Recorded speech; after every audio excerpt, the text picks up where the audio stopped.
and welcome back to the Elkhart County Historical Museum's Historic Foodways video series.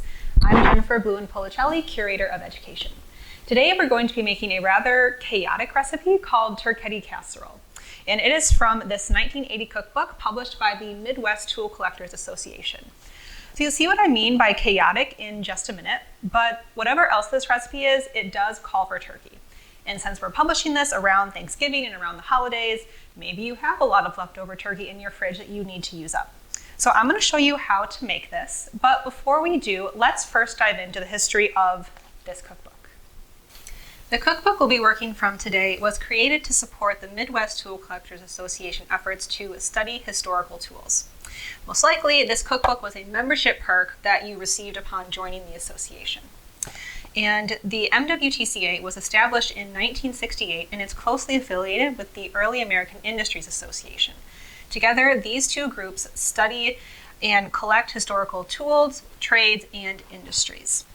So here we have some examples of historical tools from our own collection at the museum. These are harness making tools, and they belonged to a harness maker who lived in Middlebury around the year 1910. So we have some awls, we have some punches, some gauges, and a lot of other tools that would have been necessary for making a horse's harness, for instance. But while tools like this are just a small part of the museum's collections, this is what the MWTCA lives and breathes. And often this passion for historical tools extended beyond association members to their loved ones. For instance, in the front cover of our cookbook, we have this blurb. This cookbook has been prepared from recipes furnished by the wives of members of the Midwest Tool Collectors Association. We appreciate the willingness to share favorite recipes with our members. And isn't it interesting how gender comes into play here? The cookbook explicitly states that it was compiled by women whose husbands were members of the association. It would be natural to assume that these women were part of the Ladies' Auxiliary, which, according to their website, formed, quote, way back when in order to give the wives of the tool collectors something to do that would stimulate interest in antiques, handcrafts, and just plain good fun. However, in correspondence with leadership at the MWTCA, I learned that this cookbook actually predates the founding of the Ladies' Auxiliary. It seems that even before the Ladies' Auxiliary was organized, spouses of association members still played a key supporting role. Of course, women are not limited to the Ladies' Auxiliary of the association. They can and do become members. This cookbook, though, does highlight some amount of gender separation within the Midwest Tool Collectors Association.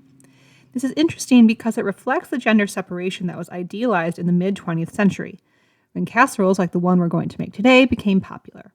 More on that in a bit. Okay, let's get cooking. So I mentioned in the intro that this recipe is kind of chaotic. And I mean, just take a look at these ingredients. We have ground turkey, cream of mushroom soup, and cheese, which is like a super Midwestern-y type of vibe. But then we also have some green bell pepper and some pimento pepper for a bit of a southwestern flair, I guess. And like the title of the recipe suggests, we have some spaghetti.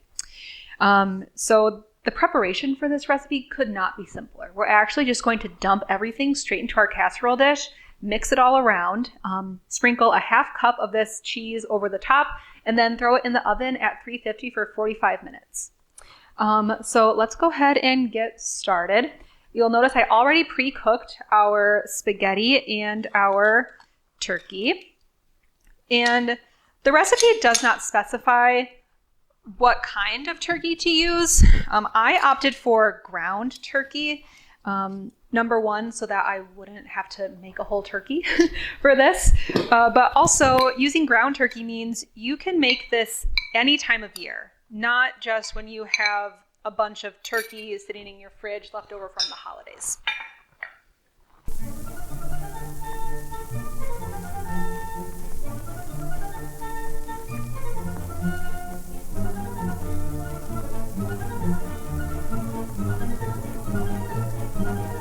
All right, it's as simple as that. And so what we're going to do is we're just going to mix to combine this. We're going to add our half cup of reserved cheese onto the top, and then it's going to go straight into the oven.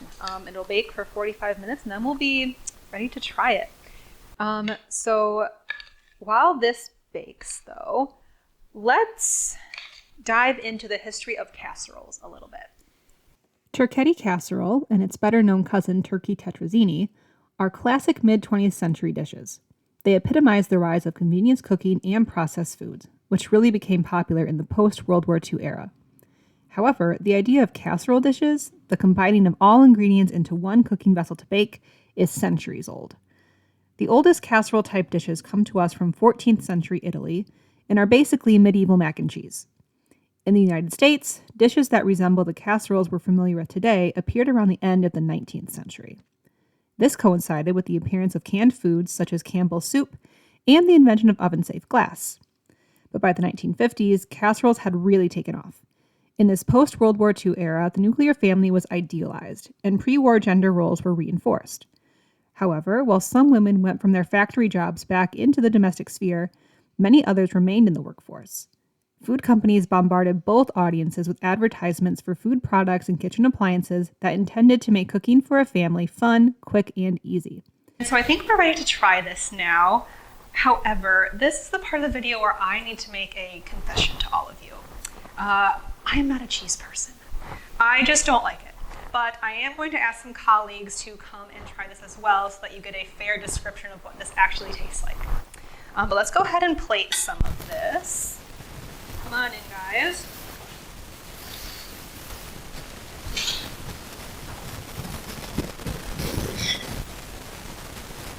All right, Michelle, go ahead. Okay. So I do like that. I like kind of suspected when I heard what was in it. It kind of, if you've ever had like a tuna noodle casserole, but swap out the tuna for turkey. Like it's definitely that same vibe. Because at first I'm like spaghetti and turkey. That seems weird, but then I was like, oh, with the cream of mushroom, that's totally what I was expecting. Yeah. That's basically what it delivered. I like that some of the noodles are soft. Some of the noodles have that kind of like nice. Yeah, the top kind of got crispy. Yeah, but yeah, pretty good. All right, James, you want to give this a try? Yes, ma'am. All right, here you are. James is the brand new naturalist with the Parks Department, so we're happy he stopped by to sample our casserole today. Good. You think it's good? Yeah, it's good. All right.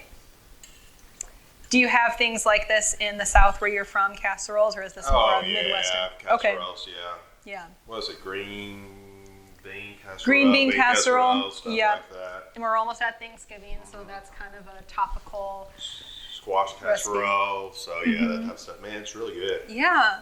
All right, Katie, you're up.